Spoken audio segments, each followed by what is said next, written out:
Hai guys, selamat datang di channel Gereja Internet. Jangan lupa klik tombol subscribe dan nyalakan lonceng pemberitahuan supaya kamu bisa mendapatkan pengajaran setiap minggunya tentang kebenaran yang alkitabiah. Klik subscribe itu nggak bayar guys. Tapi dengan klik subscribe, kalian baru saja mendukung Gereja Internet supaya terus dapat berkembang di dunia YouTube. Jangan lupa like, comment, and share ya. Sing hallelujah to the Lord, hallelujah. Sing hallelujah, sing hallelujah, sing hallelujah to the Lord. Kami percaya sesuatu yang baik Engkau sediakan buat kami pada sore ini. Ini hari yang Tuhan tentukan buat setiap kami. Tidak ada yang kebetulan mengapa kami dihimpunkan hari ini. Kami tahu sejak dalam kekekalan Engkau merencanakan hari ini buat kami. Amin Tuhan. Dan karena kami percaya ini merupakan acara-Mu, hamba berdoa demi nama Tuhan Yesus, Engkau mengubah setiap kami. Amin. Amin. Engkau mengubah setiap kami. From glory to glory. Kami percaya kami terus diubah makin serupa dengan Yesus kami. Amin. Kau bawa kami naik hari ini dalam anugerah-Mu. Dan kami percaya akan Engkau. Terima kasih Bapa. Kau siapkan hati kami, Kau kuasai kami dengan Roh-Mu sendiri. Demi nama Yesus. Haleluya. Mari buka firman Tuhan saudara. Wahyu pasal yang keempat, ayat yang pertama sampai dengan ayat yang kedua. Tadi siang saya mengalami waktu yang indah dengan Tuhan. Nanti saya cerita kalau boleh saudara. Istri saya bengong lihat apa yang saya alami tadi siang. Tapi saya menikmati Tuhan dalam hidup saya. Bukankah Dia berkata taste and see, amen? Kecap dan lihat. Tuhan bukan hanya untuk dilihat dari kejauhan. Sebelum kita bisa memandang melihat Dia, Dia berkata kecap dulu, maka engkau akan melihat. Wahyu pasal yang keempat. Perhatikan pada ayat yang pertama dan ayat yang kedua dari Wahyu pasal yang keempat. Firman Tuhan berkata, kemudian daripada itu aku melihat, sesungguhnya sebuah pintu terbuka di surga. Dan suara yang dahulu yang telah kudengar berkata kepadaku seperti bunyi sangkakala. Katanya, naiklah kemari dan aku akan menunjukkan kepadamu apa yang harus terjadi sesudah ini. Ayat yang kedua, segera aku dikuasai oleh Roh, dan lihatlah sebuah tahta terdiri di surga, dan di tahta itu duduk siapa? Seorang. Yohanes di Pulau Patmos sendirian dalam keadaan sebagai orang buangan. Saya belajar orang-orang besar di hadapan Allah adalah mereka yang mengalami perjumpaan dengan Tuhan. Dan perjumpaan dengan Allah yang mereka alami justru terjadi pada saat yang sangat tidak menguntungkan. Kemarin kita mempelajari bagaimana Musa lahir. Kisah Rasul mengatakan dengan jelas raja itu mencoba dengan segala tipu dayanya membinasakan akan orang-orang pilihan Allah. Dan firman Tuhan berkata pada masa seperti itulah Musa dilahirkan. Dan Alkitab mengatakan kepada kita, memberikan kepada kita kitab wahyu yang begitu ajaib, diberikan di tengah-tengah masa yang secara manusia tidak menguntungkan. Murid Tuhan yang setia ini dibuang di Pulau Patmos dalam usia yang sudah cukup lanjut, dalam keadaan tubuh yang lemah, rohnya tetap perkasa di hadapan Tuhan yang Dia kasihi. Dan pasal yang keempat indah sekali. Dia berkata, ada suara yang dulu pernah aku dengar. Orang yang bergaul dengan Allah, dia tahu siapa yang berbicara kepadanya. Orang yang biasa bergaul dengan Roh Kudus, dia akan tahu suara Allahnya. Dan Yohanes berkata, ada suara yang dahulu pernah aku dengar. Dan suara itu berkata, naiklah kemari. Saya mau beritahu saudara, berita Tuhan buat hari ini mengajak semua kita naik di tempat di mana Tuhan hari ini ada. Dan ketika kita meresponi, Tuhan berkata apa? Dan aku akan menunjukkan kepadamu apa yang harus terjadi sesudah ini. Untuk kita melihat seperti yang Tuhan lihat, pertama-tama dengarkan panggilannya berkata, naiklah kemari. Selama kita masih di bawah, tidak mungkin kita bisa melihat seperti yang Tuhan lihat. Oleh karena kerinduan hatinya besar untuk membagikan apa yang dia saksikan dengan mata ilahinya, maka tidak ada pilihan lain kecuali dia berseru kepada orang-orang yang dia kasihi, naiklah kemari dan aku akan tunjukkan kepadamu. Tahukah saudara bagaimana Yohanes mengalami ketika hatinya mulai berkata, ya Tuhan, aku mau naik? Apa artinya naik seperti yang Tuhan inginkan? Pada ayat yang kedua, sebelum dia melihat sesuatu yang mulia, firman Tuhan berkata, segera aku dikuasai siapa? Roh, saudara. Panggilan untuk naik yang Tuhan teriakkan kepada kita adalah panggilan untuk dikuasai oleh rohnya sendiri.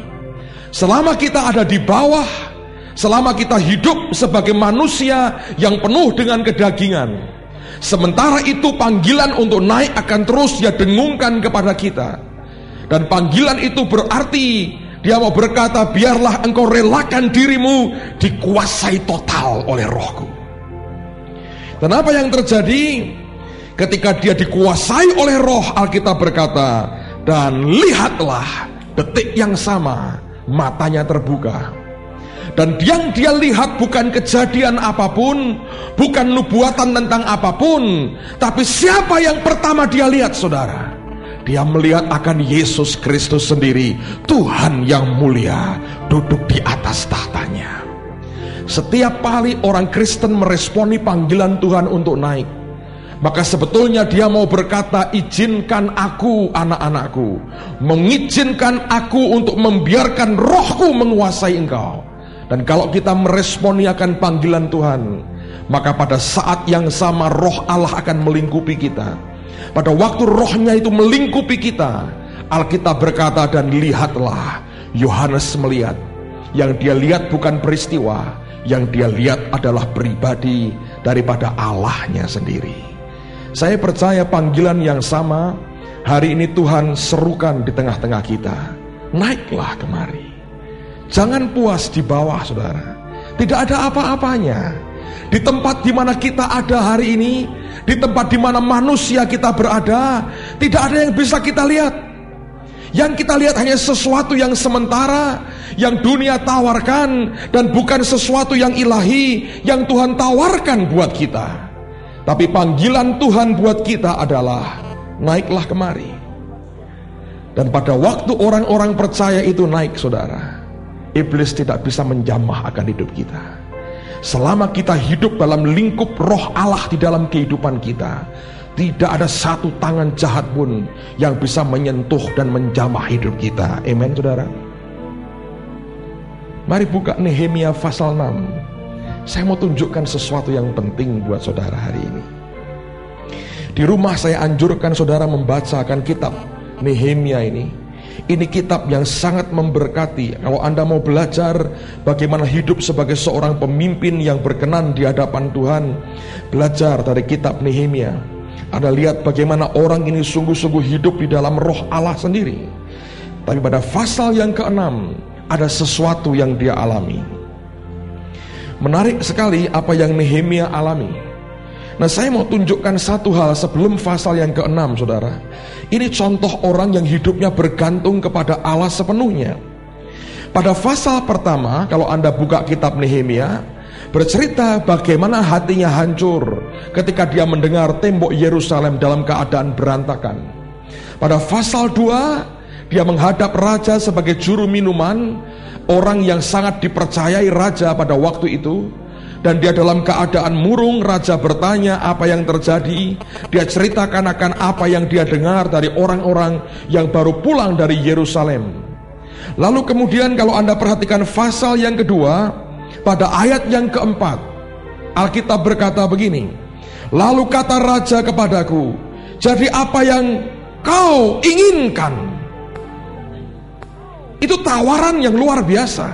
Apa yang kau inginkan? Orang yang hidup dalam kedagingan, dia akan sambar habis apa yang ditawarkan raja. Kemarin saya saksikan, begitu saya ditawari, saya sambar habis tawaran itu. Hasilnya apa? Sengsara, saudara.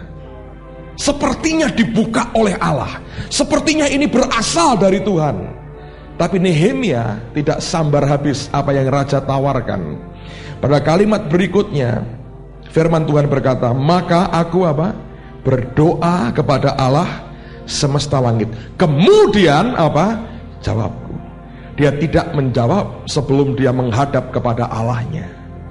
Nah, tidak mungkin tanpa hidup di dalam roh. Anda tidak bisa berkata, raja, permisi sebentar, aku mau berdoa ngadep Yerusalem. Tuhan, apa kehendakmu? Nggak dengar suara Tuhan. Allah tidak berbicara. Cari pendeta, cari hamba Tuhan, cari nabi-nabinya. Kehendak Allah apa ya? Aku harus memberikan jawaban kepada raja. Nggak sempat, saudara. Detik yang sama ketika dia dengar raja berkata, apa yang aku bisa buat bagimu? Engkau ingin apa? Sebelum dia jawab perkataan raja, firman Tuhan berkata dengan jelas, maka aku berdoa kepada Allah semesta langit. Lalu jawabku kepada raja. Dia berikan jawaban yang tepat sekali, karena dia menghadap Allahnya sebelum dia menjawab pertanyaan raja. Ini orang hidup dalam roh. Sekarang lihat pada pasal yang ke-6, saudara. Apa yang dia alami? Saya sangat diberkati dengan ayat ini. Pada pasal yang ke-6, mulai ayat yang pertama, lihat apa yang kemudian dialami oleh anak Tuhan ini. Pasal 6 ayat yang pertama. Ketika Sanbalat dan Tobia dan Geshem orang Arab itu dan musuh-musuh kami yang lain mendengar bahwa aku telah selesai membangun kembali tembok, sehingga tidak ada lagi lubang, walaupun sampai waktu itu pintu-pintu gerbang belum kupasang pintunya. Maka Sanbalat dan Geshem mengutus orang kepadaku dengan pesan, mari kita mengadakan pertemuan bersama di Kefirim di lembah Ono. Tetapi mereka berniat mencelakakan aku. Nah, dengarkan ini jawaban yang menarik sekali dari orang yang bernama Nehemia. Lalu aku mengirim utusan kepada mereka dengan balasan, aku tengah melakukan suatu pekerjaan yang besar, aku tidak bisa datang. Kalau Anda buka dalam terjemahan yang lain, kalimat ini berkata, aku tengah melakukan suatu pekerjaan yang besar. Dan kalimat berikutnya dia berkata, I cannot go down. Aku gak bisa turun. Untuk apa pekerjaan ini terhenti? Oleh sebab aku meninggalkan dan pergi kepada kamu. Sampai 4 kali mereka mengirim pesan semacam itu kepadaku, dan setiap kali aku berikan jawaban yang sama kepada mereka. Kalau Nehemia turun waktu itu, habis riwayatnya, saudara. Hidup kita juga akan habis kalau saudara turun. Amen. Waktu mereka berkata, ayo datang kepada kami, Nehemia berkata, aku tengah melakukan pekerjaan yang besar. I cannot go down. Aku tidak bisa turun. Selama engkau tidak bisa turun, saudara, iblis tidak pernah bisa touch dan jamah hidupmu. Tapi kalau orang Kristen mulai turun kembali, hidup dalam keadaan jiwani dan kedagingan, engkau akan dihabisi oleh setan, saudara. Tidak ada kuasa apapun yang bisa menjamah orang yang hidup di dalam roh. Tidak ada kuasa seperti sehebat apapun, kecuali kuasa Allah sendiri yang bisa menjamah orang yang tinggal di dalam hadiratnya. Nehemia tahu akan posisinya, dan dia berkata 4 kali mereka mengajukan tawaran yang sama. Dia berkata 4 kali aku berikan jawaban yang sama. Aku tengah melakukan pekerjaan yang besar. I cannot go down. Saudara, kalau kita hidup dalam anugerahnya, Kadang-kadang Tuhan akan buat kita konfrontasi dengan kuasa gelap. Tapi tujuannya sebetulnya memberikan kemenangan. Saya pernah saksikan beberapa waktu yang lalu. Beberapa tahun yang lalu, kira-kira 2 tahun setengah yang lalu. Pada waktu itu gereja dalam kondisi yang masih cukup berat. Utang kami masih cukup banyak. Dan Tuhan berkata kepada saya, kamu pergi ke Charlotte, ke North Carolina di Amerika. Benihin buat KKR di sana. Minggu depan di Singapura, saudara. Mudah-mudahan tidak terganggu asap ya Pak Kirno ya. Dan kemudian secara manusia orang berpikir begini, ini gereja sedang butuh duit, dia keluarkan uang untuk ke Amerika. Saya pergi sendiri, istri saya tidak ikut. Ada beberapa orang yang kebetulan satu trip, tapi dari Semarang saya pergi sendiri, saudara. Dan di sana saya mendengar waktu seminar hamba Tuhan ini berkhotbah tentang Elia dan Elisa. Itu kali keempat atau kelima saya dengar khotbah yang sama dari dia, saudara. Dan luar biasa, pada waktu itu dia berkata begini, pada waktu engkau sampai di Yeriko, engkau akan berhadapan muka dengan setan. Itu waktu engkau mengadakan peperangan rohani. Begitu engkau menang, engkau mengalami breakthrough, terobosan yang besar dari Allah. Saya nggak tahu kenapa itu ayat begitu jelas masuk dalam hati saya. Nah, sebelum saya kembali ke Indonesia, saya mampir di Los Angeles. Kami ada gereja di sana. Jadi saya kunjungin beberapa gereja yang kami rintis bersama-sama di kota itu. Dan saya nginep di rumah seorang teman hamba Tuhan. Saya diinapkan dipersilahkan tidur di kamar anaknya yang laki-laki. Dan kira-kira jam 9 malam hari Minggu itu saya pamit, saya bilang saya mau tidur karena besok pagi saya mesti terbang balik ke Indonesia. Itu merupakan perjalanan yang panjang sekali. Dan saya capek sekali. Dia bilang silahkan.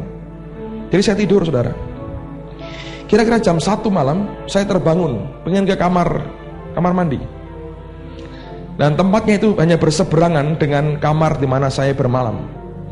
Saya keluar, pintu nggak saya tutup lagi, nggak ada nyamuk ya di sana, atau belum ada saya nggak tahu.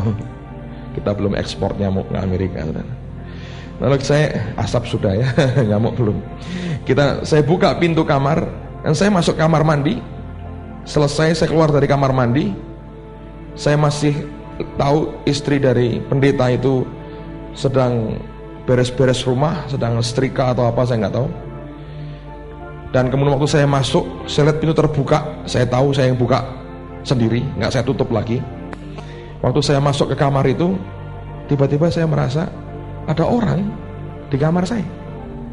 Jadi saya melotot, saya pikir anak teman saya itu yang laki-laki, yang kamarnya saya pakai, masuk di kamar itu mau ambil barangnya. Jadi saya melotot, begitu saya lihat nggak ada orang. Saya pikir ya mungkin nggak tahulah siapa. Tutup balik, saya tidur lagi, saudara. Ketika tidur, sepertinya mimpi, dan menurut saya bukan mimpi itu. Saya seperti sedang dalam ruangan itu, sedang minum. Ada gelas di tangan saya. Dan tiba-tiba saya merasa ada orang di belakang saya. Saudara kan tahu ya kalau ada orang di belakang. Jadi saya noleh, saudara. Waktu saya noleh, kagetnya luar biasa. Sampai air di mulut tumpah. Yang saya lihat adalah bentuk orang, mukanya kayak robot gitu, saudara, kaku dan dingin sekali. Matanya nggak ada putihnya, warnanya hanya seperti hijau-hijau lumut gitu. Anda mungkin tahu ya, hijau begitu. Tapi aneh sekali, modelnya wajahnya laki, wajah dingin, cuma penampilan wanita Jawa. Dia pakai sanggul Jawa, pakai kebaya, lengkap. Itu di Amerika, Los Angeles, saudara. Jadi waktu saya lihat barang kayak begitu, saudara, itu air di mulut saya tumpah karena saya kagetnya. Saya nggak bisa ngomong sekian detik itu. Cuman saya tunjuk dia mundur. Nah waktu mundur, saya bilang mundur nih orang. Jadi saya tunjuk lagi yang kedua, dia mundur lagi, dia ngelewatin tembok. Cuman masih kelihatan di jendela, saudara. Dan waktu saya berkata dalam nama Yesus, belum selesai saya bicara, pergi. Saya bangun dari tidur saya. Itu hadirat jahat itu masih terasa. Saya berdoa sebentar, saya perangi, saya tidur lagi. Kayak anak kecil kan, gak ada apa-apa. Tidur lagi, saudara. Mungkin saya belum seperti Smith Wigglesworth, saudara ya. Smith Wigglesworth ketika dia tidur, setan datang. Dia bangun, lihat setan, dia bilang, oh kamu, tidur lagi, saudara. Saya urusin sedikit itu. Mestinya gak perlu sebetulnya. Kita lebih dari pemenang, saudara. Saya dengar kesaksian menarik. Anda pernah dengar nama hamba Tuhan yang tahun lalu menurut saya sudah dipanggil Tuhan dalam usia yang cukup lanjut, Lester Sumrall. Dia dulu adalah pengikutnya Smith Wigglesworth ini. Dia ke Filipina satu kali, dia tidur, dan tiba-tiba setan itu datang di kamarnya, dan tempat tidurnya dipindah. Itu room service atau apa saya nggak tahu, atau cleaning service saya nggak tahu, mindah tempat tidur. Ada yang pengen punya setan suka bersih-bersih begitu, tempat tidur dipindah. Dan hamba Tuhan ini bangun, dia lihat itu, dia berkata, demi nama Yesus pergi, katanya. Langsung kabur setannya. Sekian detik kemudian dia ingat, terus dia berkata, kurang ajar ini. Dia bilang, hei, demi nama Yesus balik lagi. Rohnya balik. Dia bilang apa? Kembalikan tempat tidurku dulu, katanya. Enak aja ngasih kerjaan tengah malam, katanya. Kembalikan dulu tempat tidurku, katanya. Nah itu bagus, saudara. Setan perlu dibegituin lah, saudara ya.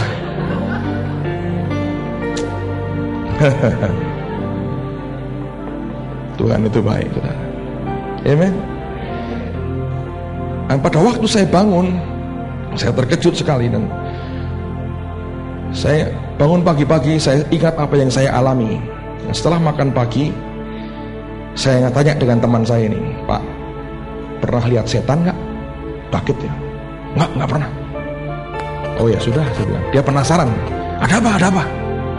Saya cerita apa yang saya alami. Terus dia bilang begini, mungkin nggak ya anak saya itu terima barang sesuatu dari temannya, karena di Amerika kan juga banyak jimat-jimat sekarang, saudara ya. Mungkin. Saya bilang, menurut saya gak ada kaitan dengan anakmu, itu kaitan dengan aku. Dari mana kamu tahu? Ya pakai pakaian Jawa. Saya orang Semarang.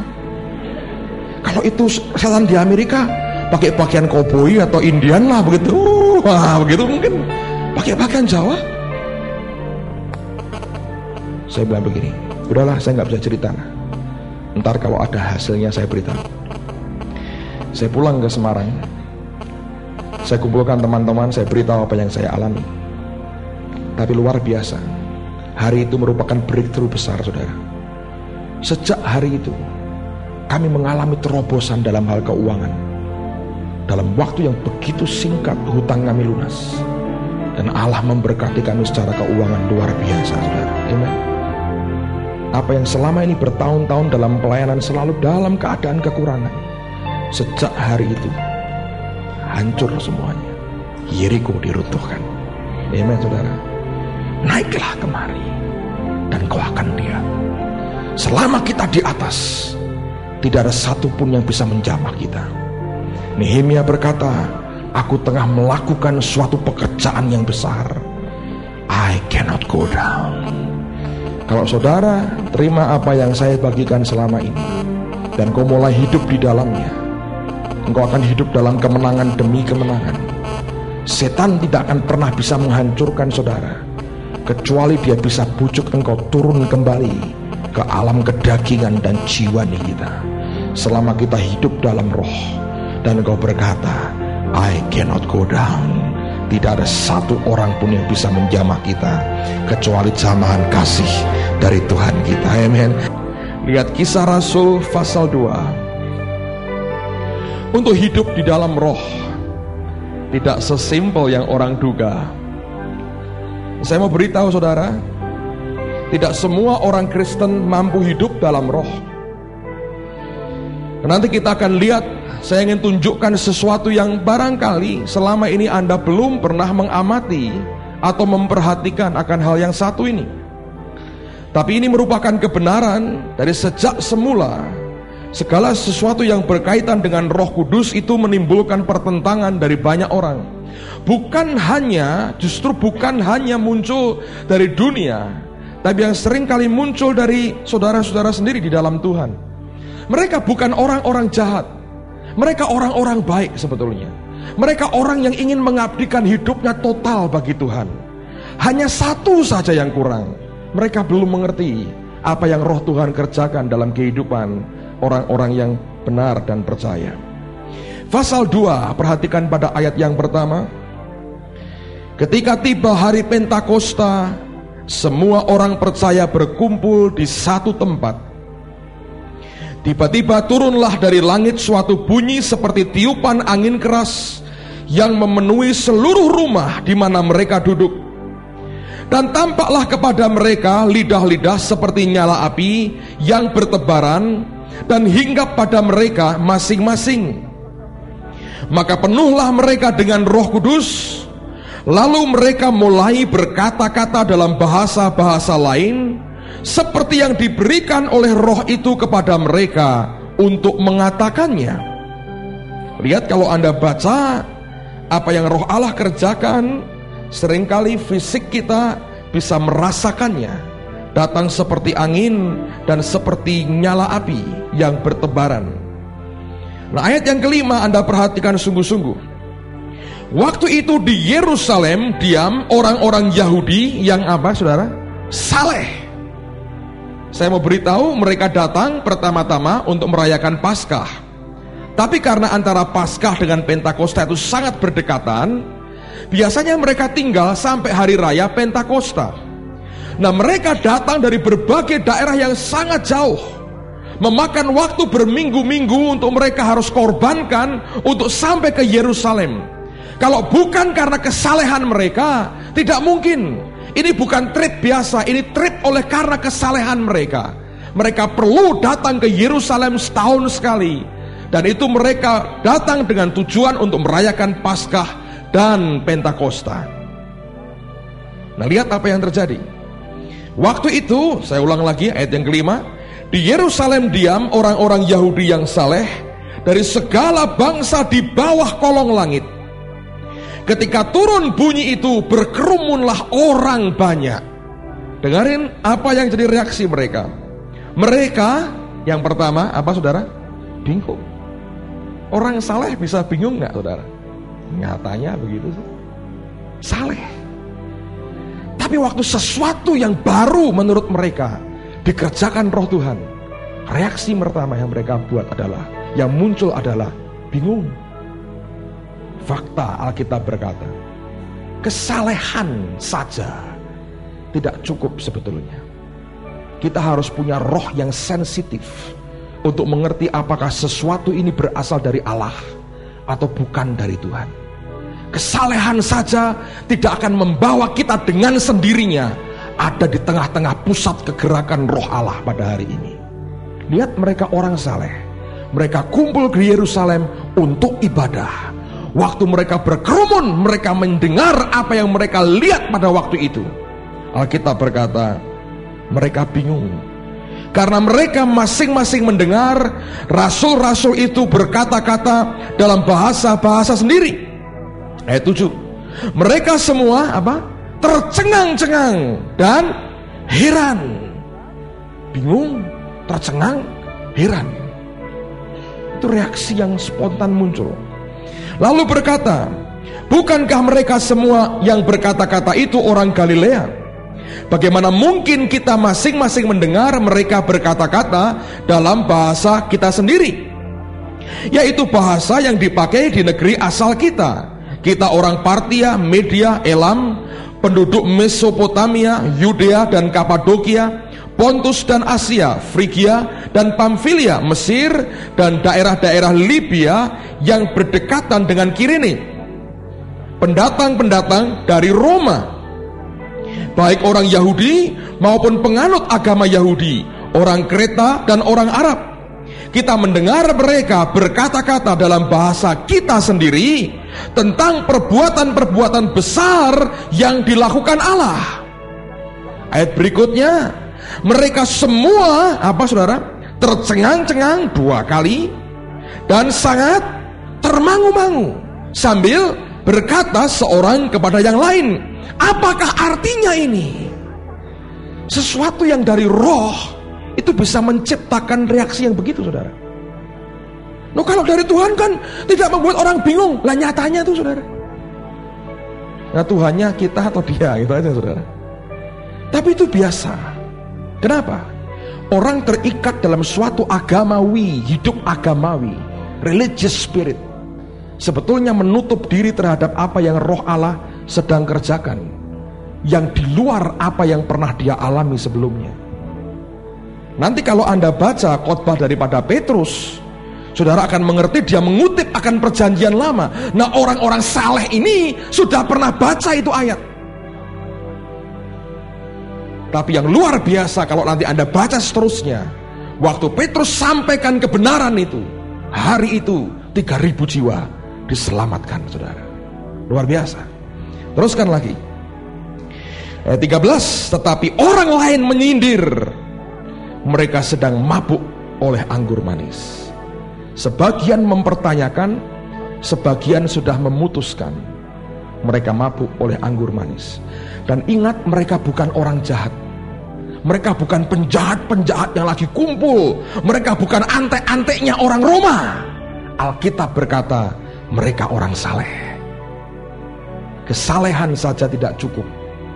Kalau engkau berkata, aku saleh Pak selama ini. Ya, banyak orang namanya saleh, tidak saleh, tapi saya saleh. Saya beritahu, tidak cukup, saudara. Saya ingin tunjukkan lagi beberapa bagian firman. Anda tahu orang yang bernama Saulus, yang kemudian menjadi Paulus. Ini orang sangat beragama banget, saudara. Dia bahkan masuk dalam suatu aliran orang Yahudi yang sangat keras, dan bahkan rela membunuh demi agamanya. Dalam pandangan agama mereka ini golongan yang salehnya luar biasa. Dia pernah bangga dengan keyahudiannya. Apakah orang semacam ini kenal Tuhan? Oh ya, sekarang kita berkata, nah tapi dia membunuh Pak, berarti belum kenal Tuhan. Kalau Anda hidup di tengah-tengah mereka pada waktu itu bagian dari apa yang mereka yakini, saudara. Orang tidak berani berkata mereka orang kriminal. Dia bawa surat dari imam besar. Tuh, lihat. Kita mungkin hidup di luar zaman itu, kita bisa berkomentar. Coba Anda hidup di tengah-tengah sistem yang ada. Menurut saya sebagian akan teriak seperti mereka teriak, salibkan dia. Nah, Saulus atau Paulus ini mengalami satu kali akhirnya perjumpaan dengan Allah sendiri. Lihat Kisah Rasul pasal 9 mulai ayat yang pertama. Kisah Rasul pasal 9 mulai ayat yang pertama. Sementara itu berkobar-kobar hati Saulus untuk mengancam dan membunuh murid-murid Tuhan. Ia menghadap imam besar dan meminta surat kuasa daripadanya untuk dibawa kepada majelis-majelis Yahudi di Damsyik, supaya jika ia menemukan laki-laki atau perempuan yang mengikuti jalan Tuhan, ia menangkap mereka dan membawa mereka ke Yerusalem. Dalam perjalanannya ke Damsyik, ketika ia sudah dekat kota itu, tiba-tiba cahaya memancar dari langit mengelilingi dia. Ia rebah ke tanah dan kedengaranlah olehnya suatu suara yang berkata kepadanya, Saulus, Saulus, mengapakah engkau menganiaya aku? Dan dengar, lihat ini jawabannya. Jawab Saulus, siapa engkau Tuhan? Celaka enggak, saudara? Orang ini merasa dia orang saleh. Begitu salehnya, begitu fanatiknya dengan apa yang dia anut ajarannya, menyembah Allah Yehova, memberikan semua korban, hidupnya diatur begitu rupa. Dia tahu dia orang Yahudi, keturunan daripada Abraham. Dia begitu bangga dengan keyahudiannya. Saleh dalam pandangan manusia. Satu kali dia ketemu dengan Allah yang dia bela. Dia ketemu dengan Allah yang dia pikir dia pertahankan martabatnya. Karena dia berkata ini ada orang-orang ekstrim, yang orang Yahudi ngaku-ngaku Yesus Tuhan harus dibasmi habis. Nah, kalau Anda perhatikan apa yang jadi reaksinya, waktu Allah yang dia bela menyatakan dirinya berkata, Saulus, Saulus, mengapa engkau menganiaya aku? Reaksinya aneh. Dia tidak kenal suara Tuhannya. Dia bertanya, siapa engkau Tuhan? Ada banyak orang saleh hari ini yang ketika Tuhannya bicara, dia juga bertanya, siapa engkau? Nggak tahu. Saleh ke gereja seminggu 3 kali,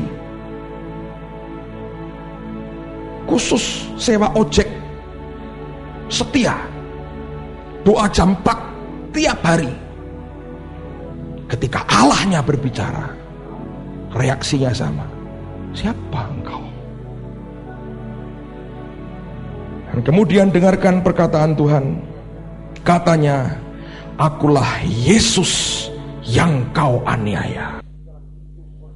Dalam King James Version ada tambahan kalimat setelah itu. Ketika dia tahu suara itu suara Allah dan ternyata Yesus sendiri. Kalimat berikutnya dia berkata, Lord,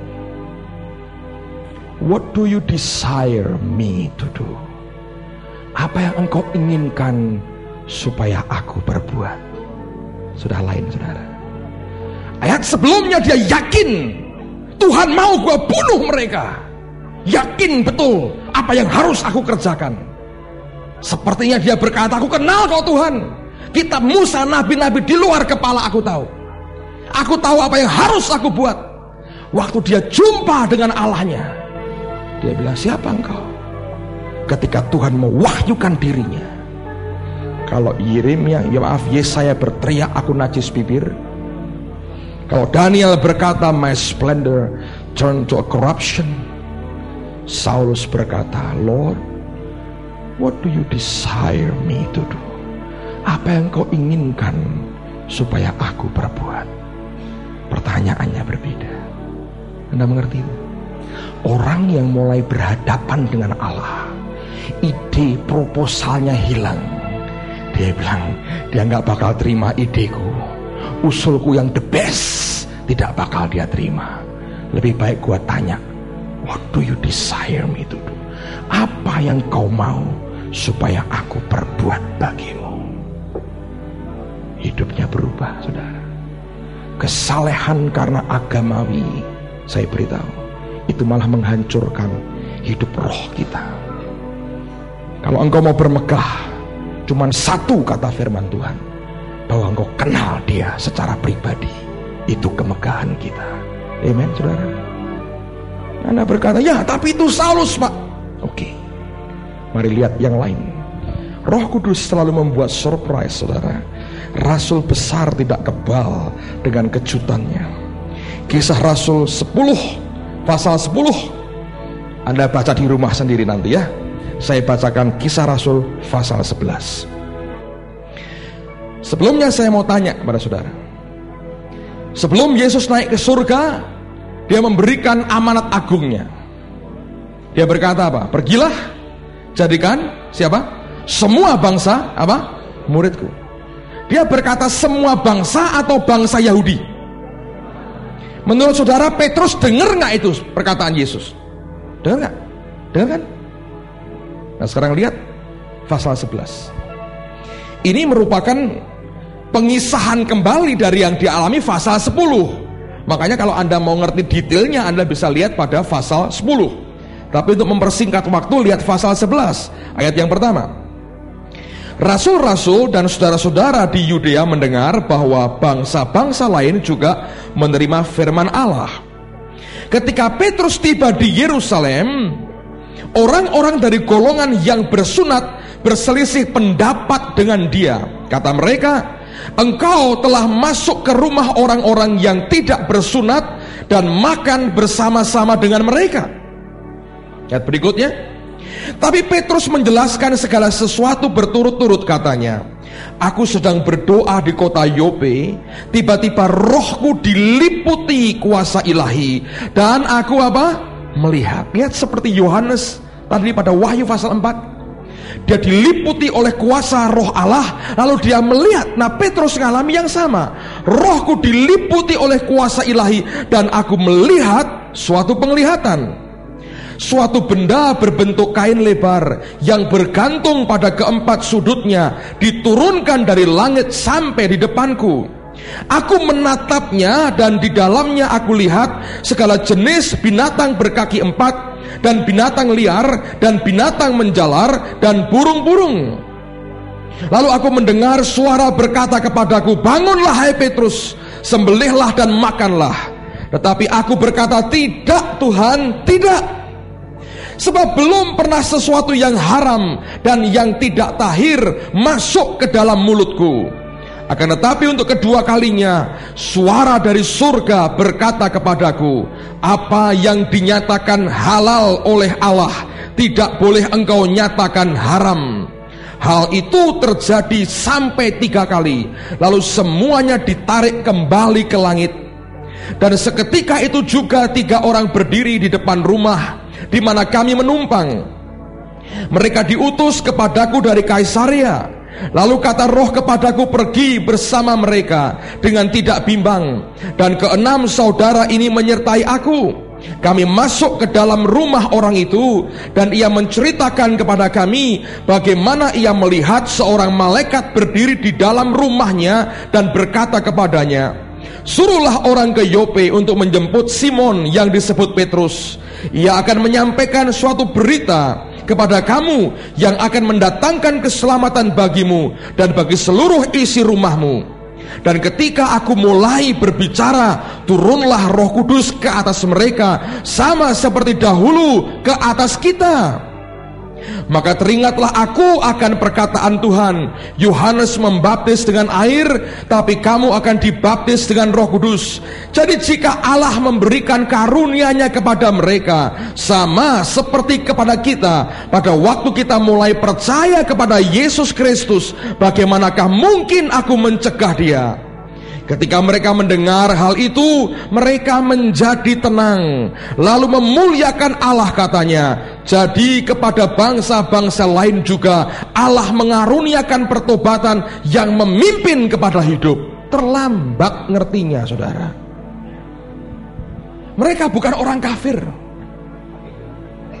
Termasuk bilangan mereka beberapa orang rasul. Dengar sendiri Tuhan berkata, pergilah ke seluruh dunia, jadikan semua bangsa, termasuk orang Romawi enggak? Tapi ingat pada waktu itu, buat orang Yahudi, mereka diajar adalah unlawful, suatu pelanggaran hukum kalau orang Yahudi masuk ke rumah orang bukan orang Yahudi. Buat orang Yahudi, semua non-Yahudi kafir semua. Saya pernah ketemu hamba Tuhan Bob Weiner. Dia Yahudi, saudara, tapi sudah lahir baru dipakai Tuhan. Saya tanya, Bob, istrimu Yahudi? Dia ketawa dan dia berkata, bukan, kafir, katanya. Bergurau, saudara. Januari lalu kami ketemu di Hyderabad, kami pelayanan sama-sama. Saya ketemu, saya salami istrinya, saya berkata, oh ini toh orang kafir itu. Buat orang Yahudi, semua di luar orang Yahudi kafir. Kalau Anda bukan Yahudi, kafir menurut mereka. Orang kafir lagi kumpul, kata mereka. Tapi itu kepercayaan. Masuk ke rumah orang kafir unlawful. Mereka sudah dengar perkataan Tuhan. Jadi kan semua bangsa murid itu ngerti, saudara. Nah, ketika Petrus harus berangkat ke rumah Kornelius, sampai berkali-kali Tuhan berkata, makan ini yang najis. Roh Allah akan buat banyak terobosan dalam hidup kita, membongkar semua roh agamawi yang mengikat, membelenggu orang-orang percaya. Sampai kita seringkali tanpa sadar yang kita miliki adalah self-righteousness, membenarkan diri sendiri dengan konsep-konsep kita. Saudara, tapi ini yang terjadi. Hanya bedanya mereka mau dengar penjelasan Petrus. Dan waktu Allah mencelikkan mata rohani mereka, mereka tenang dan mereka bisa terima. Tapi itu kan amanat agungnya Yesus. Yesus sendiri yang ngomong. Kalau belum dibuka pada mata hati kita, gak ada orang yang bisa ngerti, saudara. Seringkali ada orang-orang yang terlalu sombong dengan pendidikannya. Teologi ya maksud saya. Saya ketemu satu anak, dia berkata pada saya, "Pak, Bapak dengerin khotbahnya hamba Tuhan itu?" "Iya." "Wah, itu kalau kedengeran orang teologi bisa rame, Pak. Untung teman-teman saya yang sekolah teologi tidak mendengar." Dia mau bilang untung, saya diam aja. Saya mau protes, dia mau bilang begitu sebetulnya. Saya bilang, dari sudut teologi mana? Kamu orang Injili? Iya. Pantekosta? Iya. Nanti ngomong orang Injili lain, Injili ngomong sama liberal lain. Nah, kalian berantem dulu lah. Konklusinya apa? Ngomong ke saya. 3 abad lagi gak bakal selesai, saya bilang. Ributlah terus, dan gak ada pertumbuhan hidup, yang ada cuman kepahitan dan self-righteousness.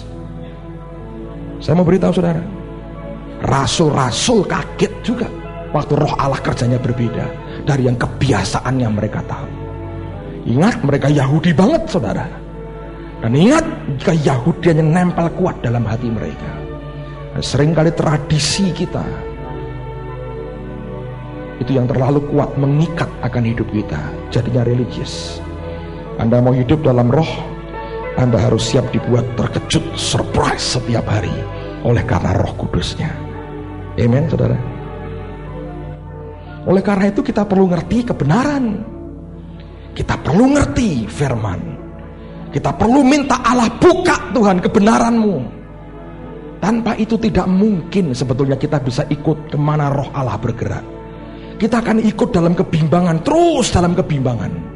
Tapi kalau saudara bisa mengerti kemana roh Allah bergerak, Anda akan mengerti juga akan kebenaran firman Tuhan. Waktu ini dibuka, disingkap buat kita. Engkau boleh digoncang oleh apapun, tetap akan kuat seperti batu karang itu, saudara. Saya mau beritahu Petrus contohnya. Coba buka Matius pasal 16. Betapa hebat sebetulnya pewahyuan dalam hidup kita. Saya berdoa Anda semua rindu Tuhan mengajar setiap saat dalam hidupmu, sehingga tidak gampang diombang-ambingkan oleh kata orang. Teliti, bongkar isi Alkitab, minta roh Allah mewahyukan dalam hidup kita. Saudara akan lihat betapa luar biasanya Allah bisa beroperasi di dalam dan lewat kehidupan kita. Matius 16, perhatikan ayat yang ke-13. Matius 16:13. Setelah Yesus tiba di daerah Kaisaria Filipi, ia bertanya kepada murid-muridnya, "Kata orang, siapakah anak manusia itu?" Jawab mereka, ada yang mengatakan Yohanes Pembaptis, ada juga yang mengatakan Elia, dan ada pula yang mengatakan Yeremia atau salah seorang dari para nabi. Lalu Yesus bertanya kepada mereka, "Tetapi apa katamu, siapakah aku ini?" Maka jawab Simon Petrus, "Engkau adalah Mesias, anak Allah yang hidup." King James menerjemahkan bagus, "You are the Christ, the Son of the living God." Engkau adalah Kristus, anak Allah yang hidup. Nah, lihat apa yang Tuhan Yesus katakan. Kata Yesus kepadanya, "Berbahagialah engkau Simon bin Yunus, sebab bukan manusia yang menyatakan itu kepadamu, melainkan Bapa-Ku yang di surga." Pada versi lain dikatakan, darah dan daging tidak mewahyukan itu kepadamu, melainkan Bapa-Ku di surga yang mewahyukan itu kepadamu. Waktu dia berkata, "You are the Christ, the Son of the living God," Yesus berkata, bukan manusia yang mewahyukan, Bapa-Ku yang mewahyukan. Detik itu Petrus terima pewahyuan bahwa dialah Kristus, anak Allah yang hidup. Waktu berjalan terus sampai terjadi peristiwa Yohanes pasal yang ke-6. Mari dilihat sama-sama. Yohanes pasal yang ke-6.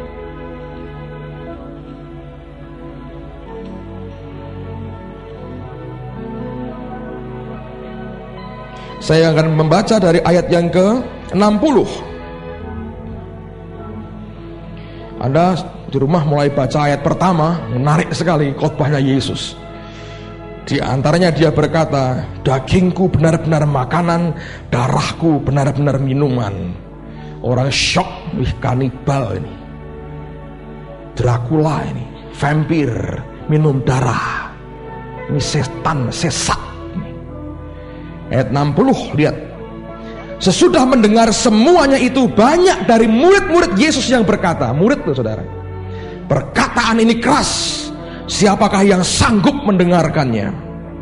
Yesus yang di dalam hatinya tahu bahwa murid-muridnya bersungut-sungut tentang hal itu berkata kepada mereka, adakah perkataan itu menggoncangkan imanmu?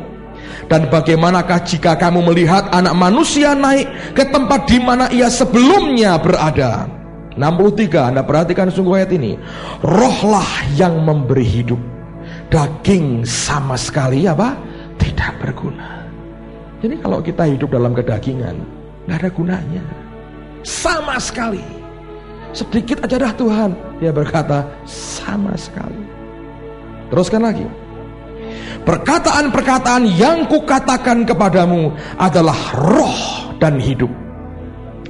Tetapi di antaramu ada yang tidak percaya. Sebab Yesus sendiri tahu dari sejak semula siapa yang tidak percaya dan siapa yang akan menyerahkan dia. Lalu ia berkata, sebab itu telah kukatakan kepadamu, tidak ada seorang pun dapat datang kepadaku kalau Bapa tidak mengaruniakannya kepadanya.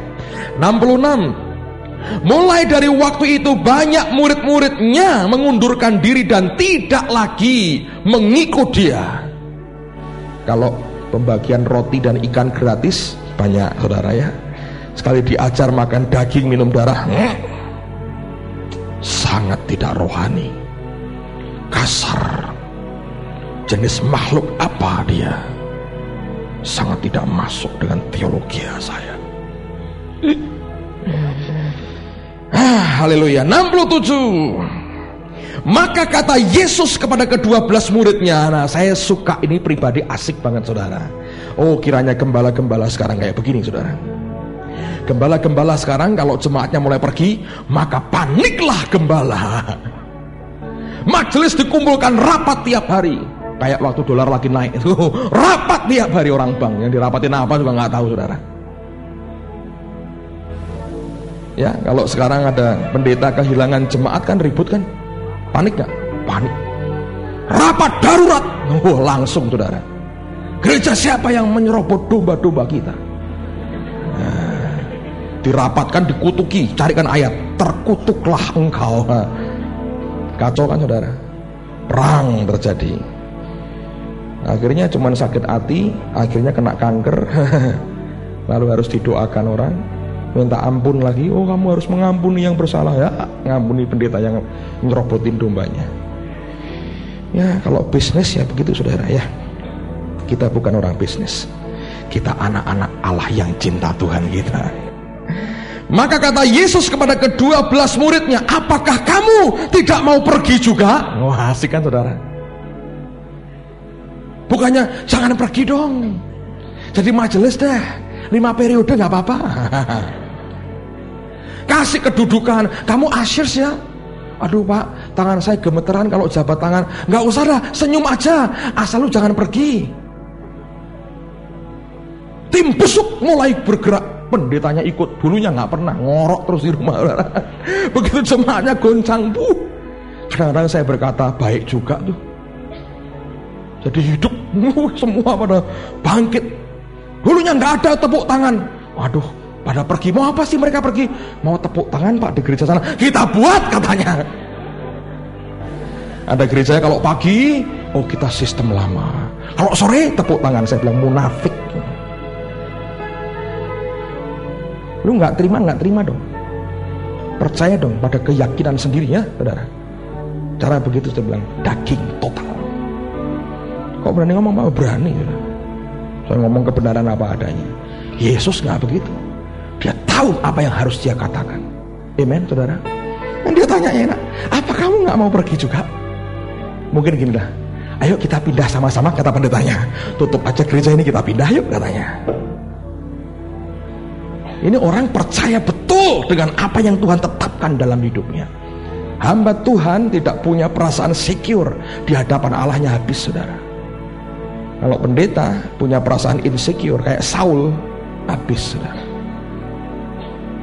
Saya percaya begini, saudara. Tidak ada orang bisa hancurkan pekerjaan yang Tuhan percayakan kepada kita kecuali kita sendiri. Ngurus jiwa orang lebih susah dari ngurusin setan, saudara. Setan dengar nama Yesus kabur. Orang Kristen malah melotot nantang, apa lu katanya. Ditengking sampai serak juga gak bakal kabur, ngajak berantem, saudara. Makanya ini urusan seminar ini urusan jiwamu, saudara. Setannya sih gampang. Ya, setan gampang kok.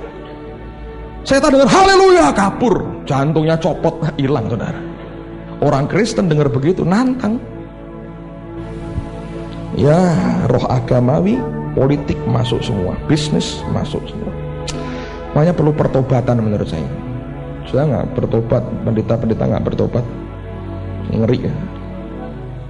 Yang hancur sudah banyak, saudara ya. Menjual pengurapan. Sorry saya ngomong terus terang. Kadang sedih. Holy Land Tour. Tiap hari ada acara ini. Dia jual urapan, jual firman, jual apa? Kalau mau pergi aja, nggak usah. Ya, advertisementnya jangan ditambahin dan Tuhannya dipakai. Kalau mau buat tour aja. Ambil untung, itu orang kerja kok. Lihat Holy Land pada. Saya udah 2 kali ke sana, nggak anti, saudara. Tapi jangan jual dong Tuhannya. Kalau sudah mulai begitu, kita sebetulnya kita merchandise-kan, jadikan barang dagangan. Ya kan? Orang datang karena apa? Panggilan Tuhan atau pengen apa tiap hari? Kita harus belajar punya hati yang murni, nurani, murni di depan Tuhan. Kalau enggak semua jadi bisnis, saudara, betul? Saya jaga diri saya. Saya tahu saya bukan orang yang kebal juga dengan begituan. Saya buat buku, semua kaset video saya nggak terima 1 rupiah pun. Tanya anak-anak di gereja. Kalau itu diterjual itu semua balik ke ministry 100%. Saya nggak terima fee, saya nggak terima apapun, saya nggak terima royalties apapun dari apa yang saya tulis. Saya kembalikan semua. Saya nggak mau dagang. Saya terima itu cuma-cuma, saya berikan cuma-cuma. Amen, saudara. Semua balik ke pelayanan. Saya nggak ambil 1 rupiah pun. Gaji saya di gereja nggak naik dengan buku saya makin laris, saudara. Nggak juga. Kita harus jaga dengan hati nurani murni. Amen. Kami datang sini semua rombongan, tiket, hotel, makan kami bayar semua sendiri. Saya bilang kita tidak mau membebani siapapun.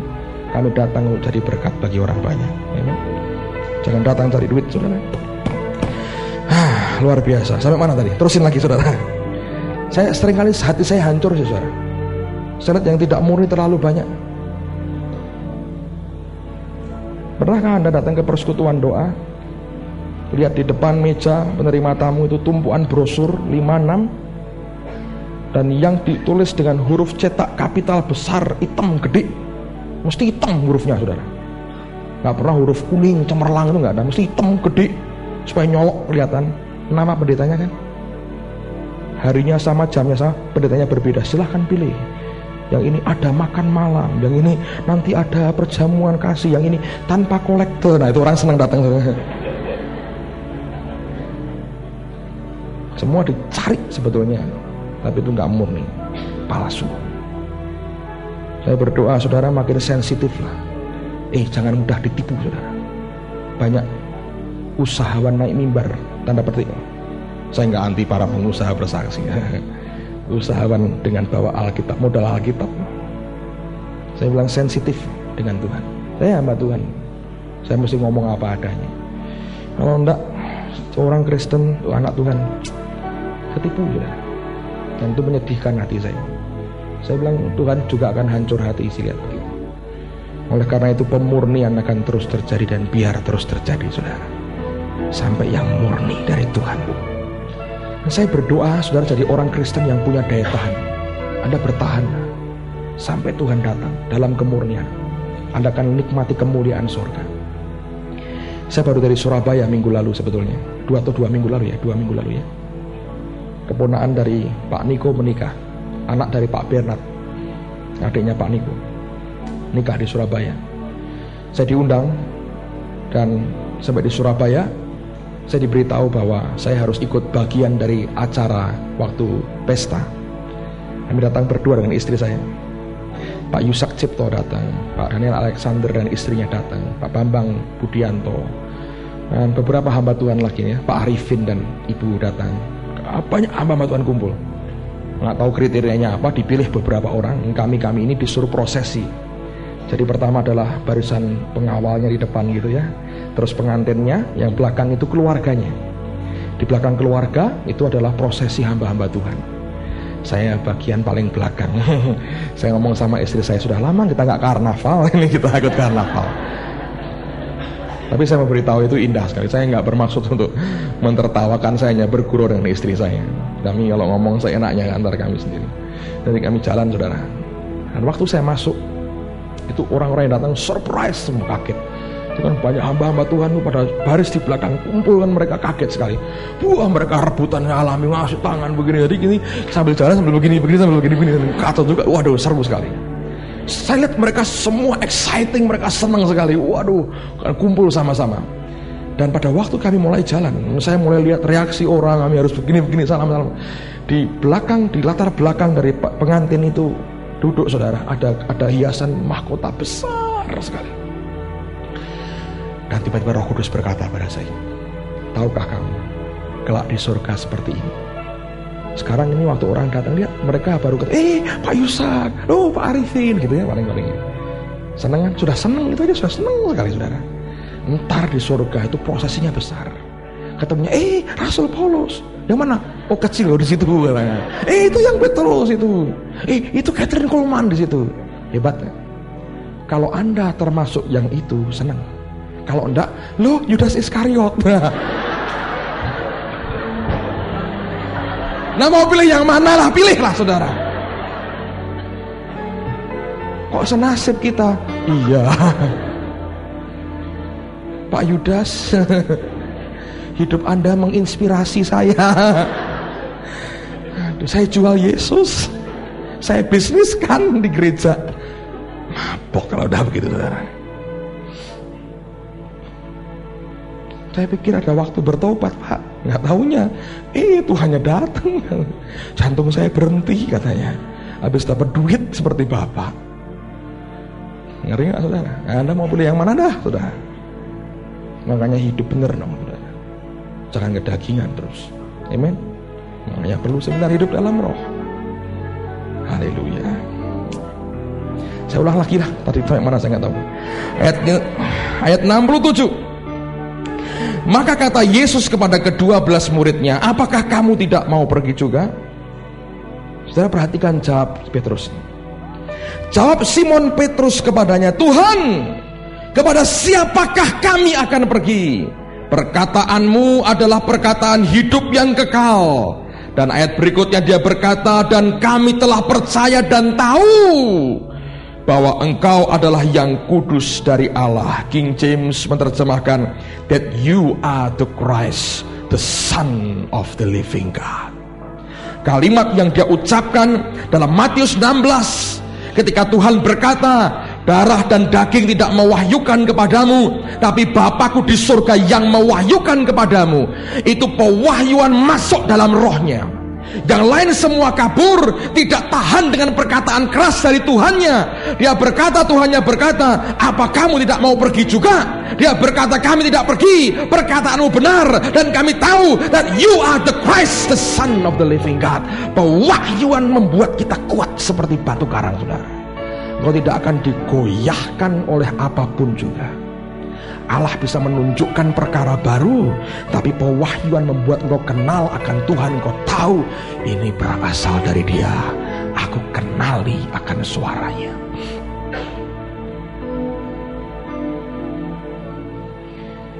Ketika saya di Israel pertama kali, ada hamba Tuhan yang jadi guide-nya, saya yang menerjemahkan.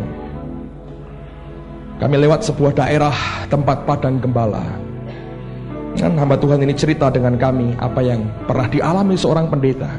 Anda mungkin pernah dengar, tapi saya mau ulang buat saudara, karena kisah ini menarik sekali. Buat saya menarik sekali. Ada seorang pendeta dari Amerika yang ikut dalam rombongan tour ke Israel juga. Mereka melewati daerah yang sama. Dan dia melihat bagaimana seorang gembala menggembalakan beberapa ekor dombanya. Dan dia berkata kepada pimpinan tour itu, aku mau kita berhenti sebentar. Aku mau mengamati pekerjaan seorang gembala. Nah, ini pendeta juga gembala sidang, gembalanya orang. Nah, itu gembala beneran. Dia amati bagaimana gembala itu membawa domba-dombanya bergerak. Terus timbul ide dalam hatinya, aku mau coba jadi gembala beneran. Susah ngembalakan orang, gampang ngembalain domba beneran katanya. Dia datangi si gembala itu, dia berkata, Tuan Gembala, boleh gak saya coba ngembalakan domba-dombamu? Oh silahkan katanya. Lalu dia berkata, boleh gak saya pinjam tongkatnya? Oh boleh. Dia berikan tongkatnya. Nah ini pendeta pakai jas, pakai dasi saudara ya. Dan dia sudah tahu gerakan tongkatnya seperti apa, lengkingan suaranya, komandonya apa, dia sudah hafal betul. Dan waktu dia berdiri, dia mulai goyangkan tongkatnya, dia mulai beri apa-apa, seruan keluar, pokoknya keluar untuk memberikan apa-apa. Dia pikir dengan begitu dia akan berjalan, biar jemaat gua di bis tahu, nih domba-domba gampang ngurusnya, mereka susah diurus. Lalu kemudian dia jalan saudara. Beberapa saat dia jalan, dia toleh ke belakang, tidak satu ekor pun ikut saudara. Dia pikir sama juga susahnya dengannya di dalam. Tapi dia mikir lagi, oh mungkin karena penampilanku berbeda, karena aku pakai jas. Mungkin kalau aku pinjam jubahnya, aku akan seperti dia. Dia lepas jasnya, dia bilang, maaf Pak Gembala, boleh gak saya pinjam jubah Anda? Oh silahkan. Gembala ini baik dia lepaskan akan jubahnya, bau sebetulnya saudara, tapi dia paksa dia masukkan juga pakai tubuhnya ke dalamnya. Dia pakai jubah gembala ini. Dia pikir sekarang aku sudah lebih mirip. Dia berdiri lagi, dia goyangkan tongkatnya, dia berseru memberi apa-apa. Dia jalan lagi. Dia bilang sekali ini mereka pasti ikut saya. Waktu dia berjalan beberapa meter, dia melangkah, tidak seekor pun ikut dia saudara. Putar otaknya lagi, oh rambutku kuning, rambutnya hitam pakai topi, mungkin lihat rambut gua seperti lihat malaikat, dia takut. Maaf Pak Gembala, pinjam topinya boleh katanya. Dia bilang, oh silahkan ambil topi saya. Dia lepaskan topinya. Anda tahu kalau topi dipakai terus seperti apa, dia mau pakai, mau pingsan, tapi dia paksakan diri juga supaya jemaatku tahu domba-domba lebih gampang diatur katanya. Dia pakai begitu dari belakang persis dengan gembala yang asli. Dia gerakkan tongkatnya, dia beri apa-apa. Kali yang ketiga, stylenya style yakin banget saudara. Dia jalan beberapa meter tanpa menoleh. Dia yakin nih gua adalah gembala yang sebenarnya. Dengan bangga dia berjalan.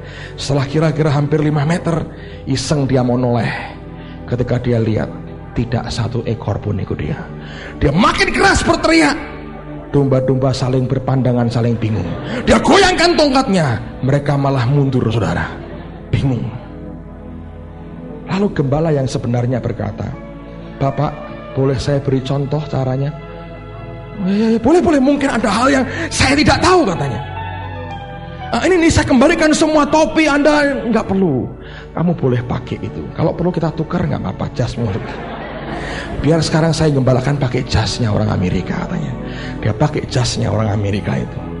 Dan gembala ini berdiri tanpa tongkat di tangannya, tanpa topi, tanpa jubah. Dia naikkan suaranya, dia beri aba-aba, dan dia berjalan. Dan domba-domba itu mengikut di belakangnya. Yang beda apanya saudara? Suaranya. Yesus berkata apa? Domba-dombaku mengenal suaraku. Anda kenal gak suaranya? Saulus tidak kenal suaranya. Siapa engkau Tuhan? Tapi ketika engkau mulai bergaul dengan dia, engkau akan kenal akan suaranya. Ketika dia bawa kita dalam dimensi yang berbeda, kita tahu itu Tuhan dan bukan setan saudara. Kita ini seringkali seperti murid-murid Tuhan di tengah danau sendirian terombang-ambing. Yesus jalan di atas air. Ilmu fisika jalan, berat jenis lebih besar dari air tenggelam. Ini orang berjalan, dibilang Tuhan dikira hantu, hantu dikira Tuhan, dibolak-balik saudara. Amen. Ini baru permulaan. Anda akan mengalami banyak nanti di dalam hidupmu sendiri. Nggak mungkin dong saya serahkan bicara 9 kali dan selesai di cover semua. Saya pun dalam perjalanan dengan Tuhan. Tadi siang saya mengalami pengalaman menarik sekali. Menurut saya istri saya pertama kali lihat suaminya kayak begitu, saya nggak tahu perasaannya. Saya masih belum bisa bicara banyak dengan dia tadi. Karena kemudian sudah keburu sore dan dia harus datang lebih awal untuk berdoa dan sebagainya. Kira-kira jam 2 ya, kira-kira jam 2. Saya ngomong sama dia, aku mau berdoa nih. Iyalah, dia bilang, saya juga mau baca Alkitab. Jadi saya naik ke tempat tidur di hotel gitu. Saya ngadep ke tembok, saudara. Bukan ngadep ke Yerusalem, ngadep ke tembok. Lalu saya berdoa, Tuhan, aku perlu Engkau. Sebab kalau Engkau tidak bergerak, Engkau tidak ada, untuk apa? Saya tidak berdoa untuk seminar ini, saudara, sebetulnya. Saya ini bagian dari relationship, hubungan saya dengan dia aja. Dan tiba-tiba badan saya digoncang luar biasa. Saya belum pernah digoncang kayak begitu. Setelah sekian waktu saya berdoa, saya diam, nggak ada apa-apa. Saya rasakan hadiratnya, tubuh saya digoncang luar biasa. Saya digoncang luar biasa, keras sekali. Dan tiba-tiba dari dalam, saudara, saya lihat wajah seseorang yang nggak lucu sebetulnya. Nggak lucu, ini teman yang kelihatan gitu. Nggak lucu, nggak ada yang lucu dari dia. Cuman lihat aja. Saya digoncang begitu, tiba-tiba saya nggak bisa tahan, saya ketawa, saudara. Saya bilang itu untung nggak di gereja. Menurut saya nggak di sini lah. Saya merosot dari tempat tidur, digoncang begitu keras, merosot sampai ke bawah, zing, saudara. Guling-guling di bawah seperti orang anak kecil. Saya lihat istri saya jadi tambah lucu. Saya bilang, saya ketawa lebih keras lagi, nggak bisa berhenti. Setengah jam, saudara. Sampai sekarang masih kram. Teman-teman nggak ada yang tahu, puji Tuhan. Sendiri enjoy dengan Tuhan. Kadang-kadang Tuhan itu memberikan sesuatu yang lain. Itu memberikan kesegaran baru, saudara. Amen.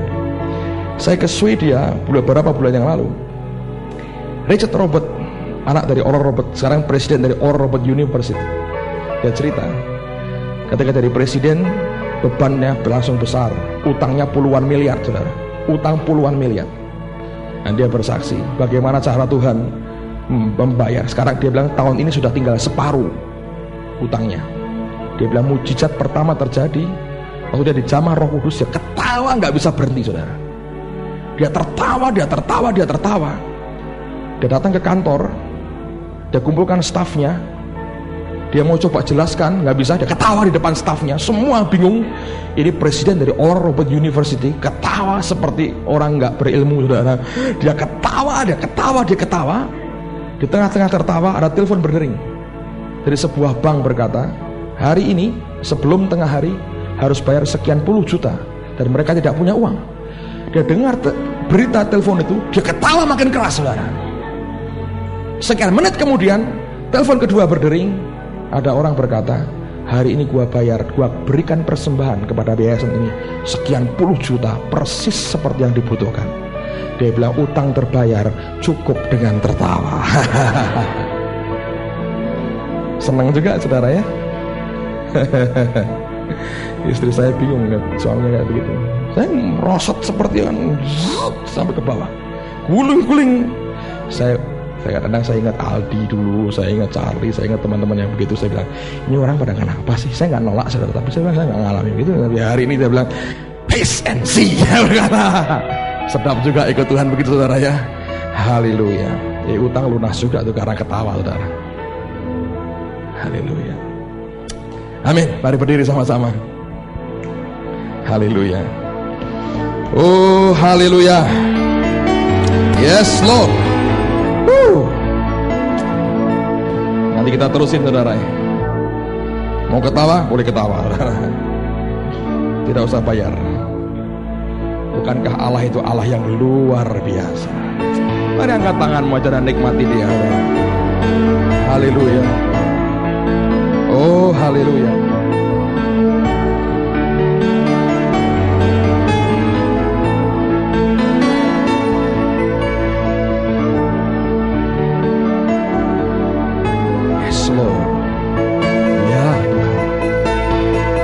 Ya Tuhan, segarkan kami anugerah-Mu. Segarkan kami kembali dengan hadirat-Mu. Engkau Allah yang luar biasa. Oh, lawat kami. Haleluya. Yes, Lord. Aha. Thank you, Lord. Segarkan kami, roh, jiwa, dan tubuh kami, oleh karena hadirat-Mu. Oh, haleluya. Haleluya.